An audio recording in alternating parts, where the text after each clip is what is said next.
టాలీవుడ్, కోలీవుడ్ మరియు బాలీవుడ్లో అగ్రకథానాయికగా రాణించారు. ప్రభాస్, చక్రం, పవన్ కళ్యాణ్, అన్నవరం, నాగార్జున, బాలకృష్ణ వంటి స్టార్ హీరోలతో నటించారు. హిందీలో 100 కోట్ల వసూలు సాధించిన మొదటి సినిమాగా గజినీ నిలిచింది. తద్వారా ఆ ఘనత సాధించిన తొలి హీరోయిన్ గా అసిన్ రికార్డు సృష్టించారు. Ghajini south and Hindi, Ready, Bol Bachchan, Khiladi 786 career peak స్టేజ్లో ఉండగానే 2016లో మైక్రోమాక్స్ కో-ఫౌండర్ రాహుల్ శర్మను వివాహం చేసుకుని సినిమాలకు గుడ్ బై చెప్పారు. ప్రస్తుతం తన భర్త, కుమార్తె అరిన్తో కలిసి ఫ్యామిలీ లైఫ్ గడుపుతున్నారు. రాహుల్ శర్మ ఆస్తి విలువ సుమారు రూ. 1300 కోట్లు.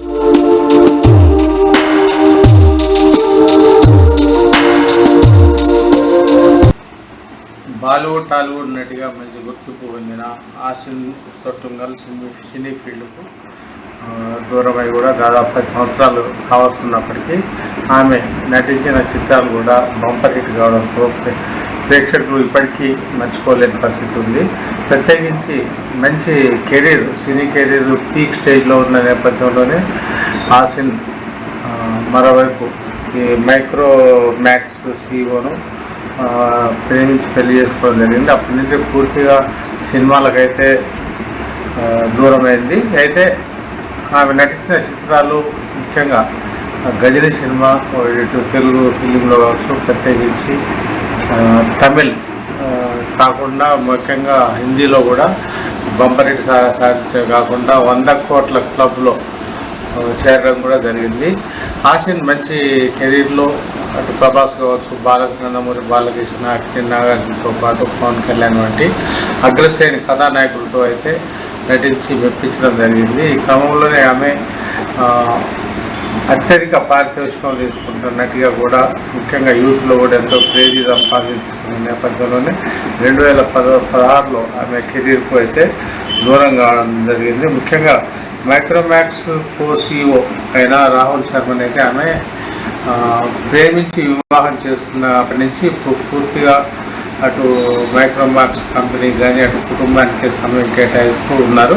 అయితే ఆమె తిరిగి అంటే ముఖ్యంగా అమెరికాలో స్థిరపడ్డారులయ అలాగనే మళ్ళీ ఆసిన్ కూడా తిరిగి రావాలని కూడా పెద్ద ఎత్తున ప్రేక్షకులు కోరుకుంటున్న సందర్భాన్ని మనం చూస్తున్నాం.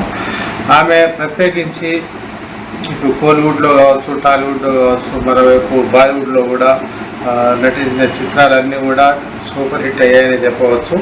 ముఖ్యంగా రెడీ సినిమా కానీ, అటు అన్నవరం కావచ్చు, ఇటు గజనీ సినిమా కావచ్చు, అంటే తెలుగు గజనీ, హిందీలో కూడా గజనీ సినిమా కావచ్చు, బోల్ బచ్చన్ కావచ్చు, ఖిలాడి 786, చక్రం వంటి అనేక సినిమాలు కూడా ఆమె నటించిన సినిమా వాటిల్లో కల్కితురాయిగా మిగిలాయి. ముఖ్యంగా ఆసిన్ వచ్చి రావడంతో సూపర్ హిట్ చిత్రాలతోనే అరంగేట్రం అయితే చేయడం జరిగింది. ఆమె ముఖ్యంగా మలయాళంలో కాకుండా తమిళ్, హిందీ, తెలుగు, కన్నడ వంటి పలు భాషల్లో కూడా నటించి మెప్పించడం కూడా జరిగింది. అనేక సినిమాల్లో కూడా ఆమె అవార్డులను కూడా సాధించడం అయితే జరిగింది. ఈ నేపథ్యంలోనే ఆమె పూర్తిగా సినీ ఫీల్డ్కు పూర్తయిన నేపథ్యంలో ఇటీవల కొందరు నిర్మాతలు కలిసిన సందర్భంలో అవకాశాలు ఇచ్చేందుకైతే సిద్ధపడ్డప్పటికీ ఆసిన్ మాత్రం తన నిర్ణయాన్ని అయితే ఇప్పటికీ ప్రకటించలేదు. తన గ్లామర్ ప్రపంచం నుంచి ఇప్పటికే తన కుటుంబ జీవితానికి సమయం కేటాయిస్తున్నానని ప్రకటించిన ఆమెకు ఇప్పటికే ఒక కుమార్తె కూడా జన్మించింది. సినిమా రంగంలో ముఖ్యంగా అది హిందీ కావచ్చు, కన్నడ కావచ్చు, తమిళ, ఇటు కోలీవుడ్ కావచ్చు, టాలీవుడ్లో కూడా ఇప్పటికీ అవకాశాలు తలుపుతున్నప్పటికీ కూడా తాను సినిమా రీఎంట్రీకి సంబంధించి అయితే ఇప్పటికీ ఇదమిద్దంగా అయితే ప్రకటన అయితే చేయలేదు. కానీ లయలాగా మళ్ళీ సినిమాల్లోకి అరంగేట్రం చేస్తుందనే ఒక ప్రచారం మాత్రం బలంగా సాగుతుంది.